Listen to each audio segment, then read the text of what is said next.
In Honduras, vote counting for presidential primaries began amidst strong criticism due to the lack of transparency and speed. In Brazil, the COVID-19 death toll continues to rise with over 2,300 fatalities reported in 24 hours, double the number registered in the U.S. And Palestinian parents fear for their safety of their children detained by occupied Israeli soldiers last week.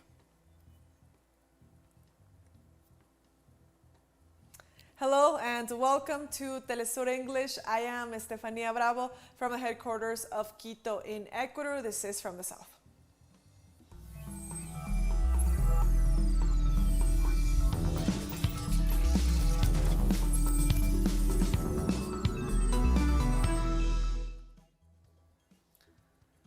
On Tuesday night, Honduran authorities finally started the vote count for the presidential primaries held on Sunday as ballot boxes continue to arrive under heavy criticism from different political and social sectors who question the lack of transparency and speed in the process. The National Electoral Council has insisted it guarantees the transparency of the final count and the publication of the results. At the same time, it has called on party leaders to abstain from interfering in the processes of opening the ballot boxes and in the extraction and the scanning of the physical vote tally sheet. The electoral body noted the broad participation of 14 different movements in the vote and explained that the process has become more demanding in response to the criticisms from the political parties regarding the delay in the opening of the boxes and the constant interruptions to the count. On Tuesday, Ecuador saw the launch of the campaign ahead of the second round of the presidential elections to be held on April 11th. The runoff vote sees favorite twin Andrés Arauz representing the Union for Hope coalition against right-wing former banker Guillermo Lasso of the Creating Opportunities Party. Arauz won the first round with 32.72% of the vote, while Lasso secured 19.74%. I invite you to make a decision on April 11th so that at 5 in the afternoon, with civic anointing, we can sing the national anthem so that we feel sheltered by the same tricolor flag and we shout with joy that the government of change has arrived, the government of solidarity. We are prepared. We have our approaches, our ideas, our academic solvency, our moral solvency to be able to face an economic model represented by banks, as has never been so clear in our country. We do not want the bank to rule again for 4 more years as a result of incumbent Lenin Moreno's betrayal. In Argentina, the Secretary for the Malvinas Islands, Daniel Filmus, rejected revelations that the Prime Minister of the UK, Boris Johnson, is committed to using force to defend what the UK refers to as the Falklands Islands. The Secretary stressed that it does not make sense to talk about a military base in the Malvinas Islands from a defensive perspective. Argentina has stated time and time again that the only way to recover its sovereignty over the islands is through peaceful diplomacy, negotiations, and the compliance with the UN resolutions and bilateral dialogue. According to the UN resolution, neither Argentina nor the UK can adopt any measures regarding the islands without the consent of the other side. The Argentine official noted that the leaked papers from a British government defense review once again shows the UK's traditional colonialist view regarding so-called British territories around the world.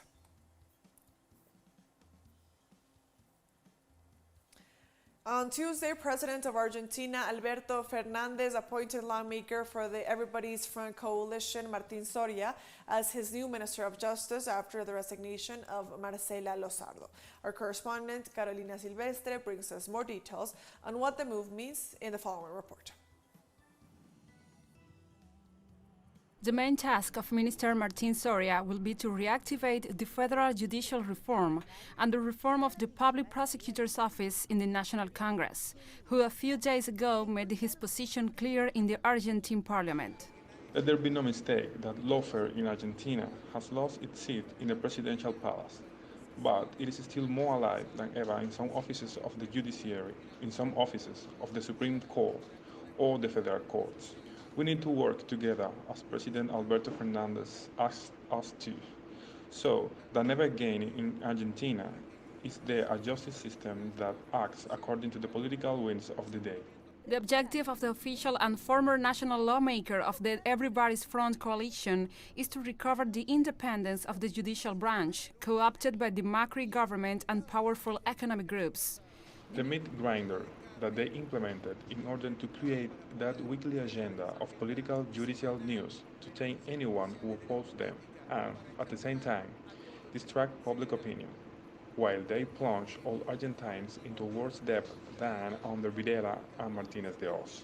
There are also the meetings with the executive of the Clarín Group and the La Nación Daily, immediately after ruling that appeared on the covers of the newspaper to intimidate, to harass, to persecute.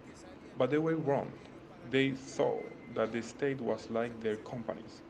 They thought that they could do whatever they wanted, that they were not going to leave offices, and they ended up losing and left. The news about the appointment of the new minister was welcomed by the Union of Judicial Workers. Martin Soria was an affiliate of ours when he worked in the Federal Court of General Roca. I think that experience in the justice system should lead him to handle things as they should be handled, right? Today, judicial branch has many needs, and we are talking about structural needs to fulfill the mission given to it by the national constitution, which is to control the other branches of the state and to be the last guarantee of the common citizen. The problem of justice is when governments want to subordinate it to their interests, and there we get into complications. I hope that Martin will work in accordance with the dramatic situation that the judiciary is suffering today. Union leader Julio Piumato warns that the problems Soria will face are multiple and urgent. The reality is that 80% of judicial buildings, if they were private, would not be functioning. The computer management system is collapsed. There is a lack of courts, a lack of personnel, and there is a reality that goes beyond the issue of federal criminal justice. It is an all-round issue. So we as a union have a proposal. We hope he is receptive to it, to a strategic plan being drawn up that truly be a state policy on justice, and where we consider all aspects of justice to elaborate a plan that in a few years will allow us to have the judiciary of the nation as the third branch of the state. Although Piumato does not agree with the reform proposed by the executive branch, he does agree with the Fernandez administration that the judiciary can never again be subordinated to other branches. We're taking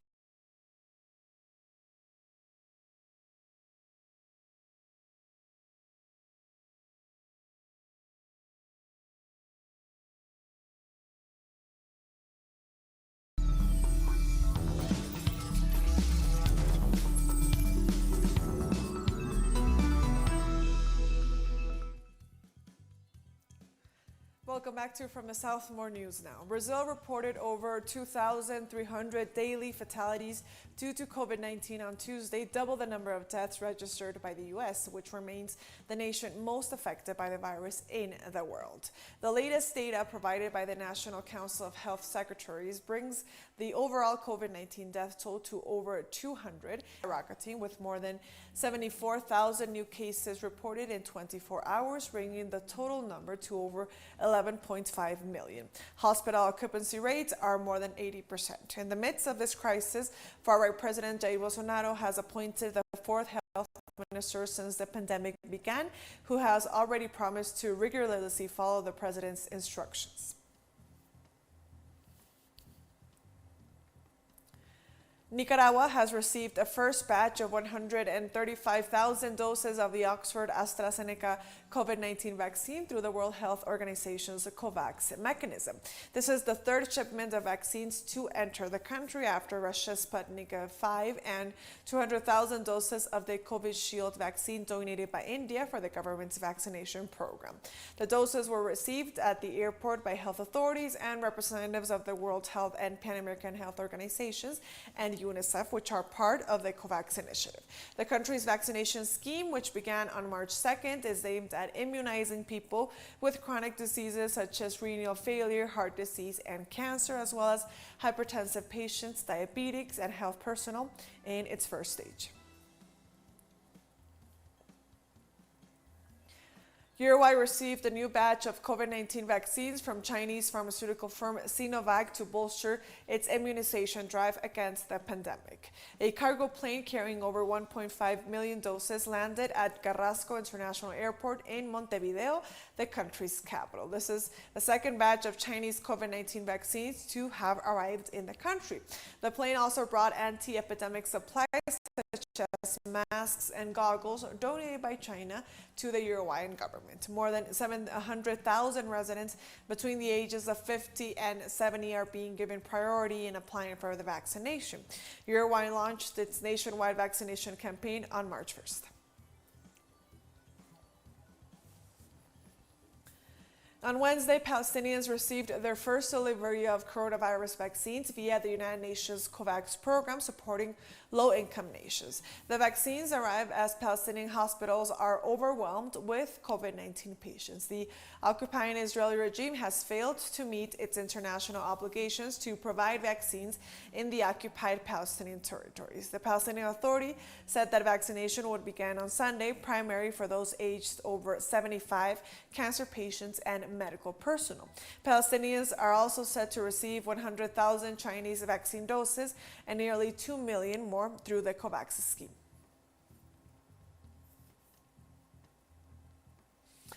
The Philippines imposed a small-scale lockdown in certain communities to contain the spread of a new COVID-19 variant.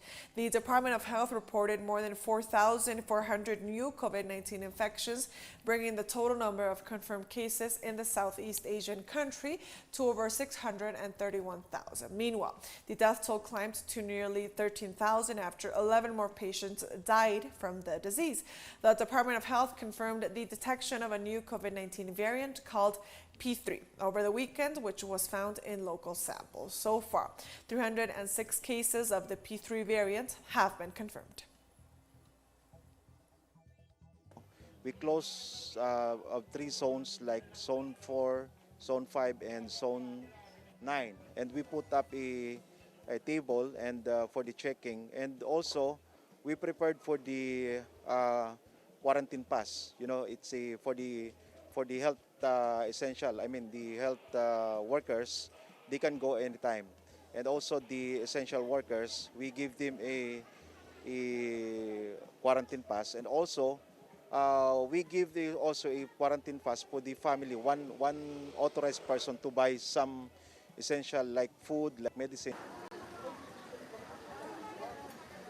Moving on to Germany now, residents of the capital, Berlin, reacted to the suspension of the use of the AstraZeneca vaccine in the country after the authorities stated that further tests are necessary to verify the efficacy and safety of the vaccine. I think the vaccine, AstraZeneca, will still help to contain the pandemic in the first instance. That's why I think it should always be available for vaccination and let people decide for themselves whether they want to do it or not. I also think the federal government needs to be critical enough of itself to recognize that some things have been mishandled. Now, as far as the AstraZeneca product is concerned, I do not know if that was the right decision. From my point of view, it was not well thought out. In Spain, authorities recorded 2 new cases of thrombosis in patients immunized with the AstraZeneca vaccine. The latest cases added to a previous one notified through the pharmaceutical supervision system on March 15th in the context of more than 900,000 vaccinations conducted in the country. The vaccine campaign was suspended for 15 days while waiting for the European Medicines Agency to indicate whether or not the AstraZeneca vaccine increases the risk of suffering from blood clots. The World Health Organization has called for the European Union to resume vaccinations, stressing there is no evidence linking the shot to thrombosis. Brazil reported over 2,300 daily fatalities due to COVID-19 on Tuesday, double the number of deaths registered by the U.S., which remains the nation most affected by the virus in the world. The latest data provided by the National Council of Health Secretaries brings the overall COVID-19 death toll to over 281,000. The contagion curve is also skyrocketing, with more than 74,000 new cases reported in 24 hours, bringing the total number to over 11.5 million. Hospital occupancy rates are more than 80%. In the midst of this crisis, far-right President Jair Bolsonaro has appointed the fourth health minister since the pandemic began, who has already promised to regularly follow the president's instructions.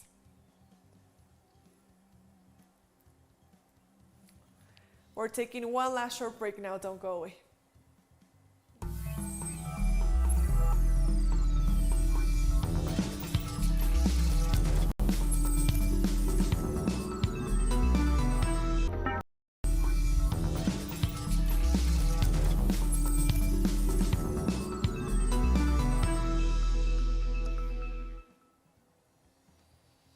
Welcome back to From the South, more news now.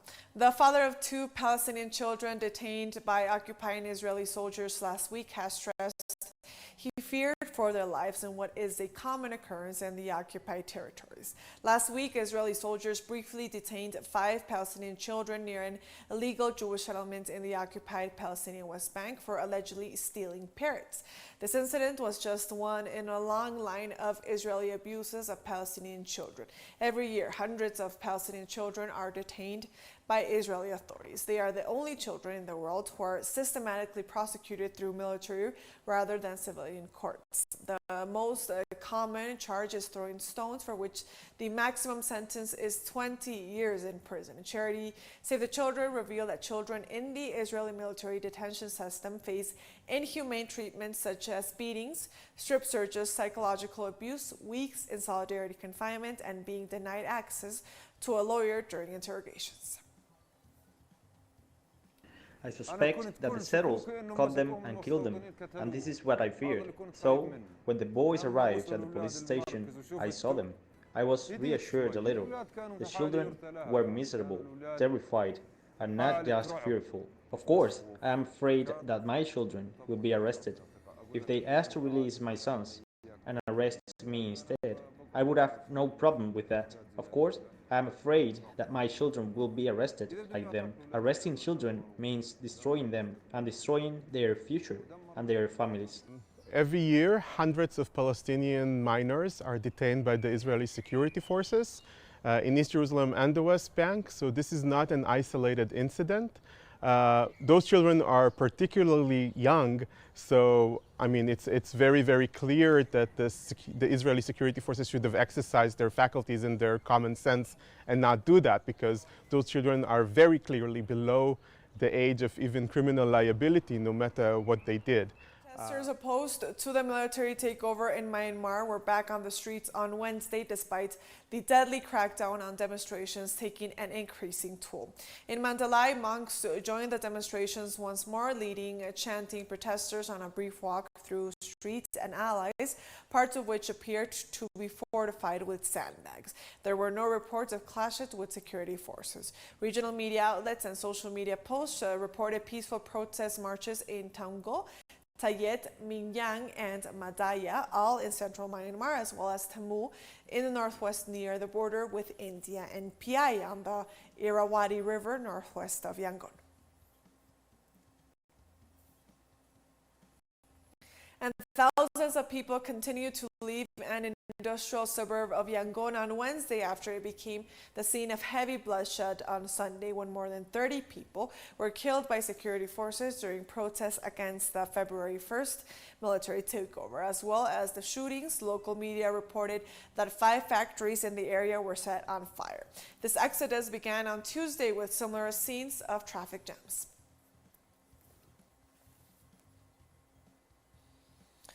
Pope Francis on Wednesday appealed for peace in Myanmar as the death toll mounts amid sustained protests over last month's military takeover.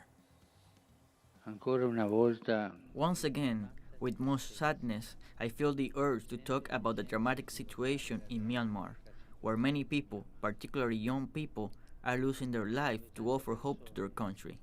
I too kneel down on the streets of Myanmar, and I say, stop the violence. I too extend my arms and say, may dialogue prevail. Bloodshed doesn't resolve anything. May dialogue prevail. In the U.S., the Atlanta Police Department confirmed shootings in two separate massage establishments, resulting in 8 deaths, 6 of them of women of Asian descent. According to police and local media reports, the shootings began at about 5 p.m. when 5 people were shot at Young's Asian Massage Parlor north of Atlanta.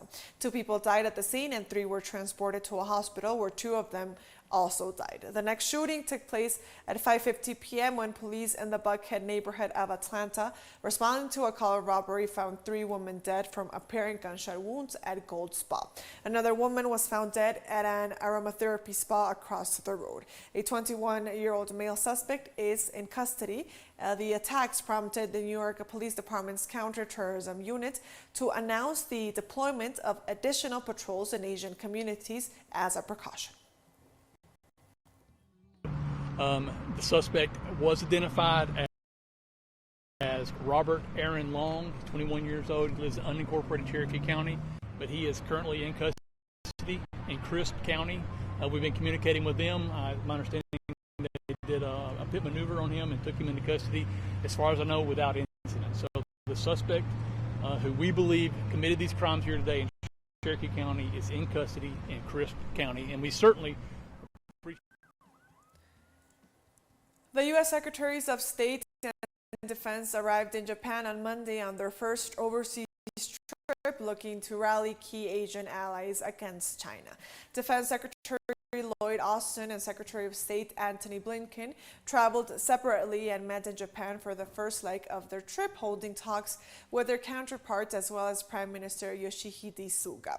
They will both continue on to South Korea before the Defense Secretary heads separately to India, and Blinken holds talks back in the U.S. with Chinese officials.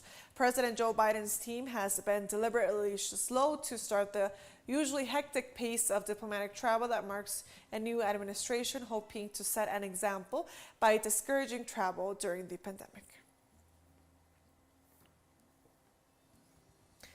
And lastly, on Wednesday, a Japanese court ruled that banning same-sex marriages is unconstitutional, a decision that could herald marriage equality in the country.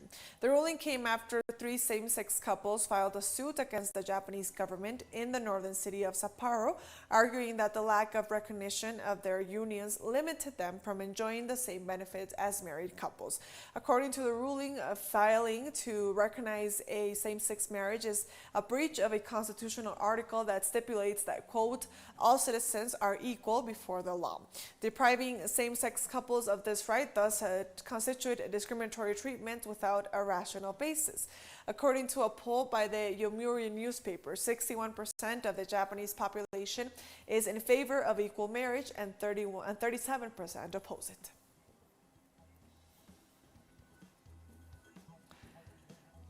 And with that story, we've come to the end of this news brief. But remember, you can find these and many other stories on our website at telesurenglish.net.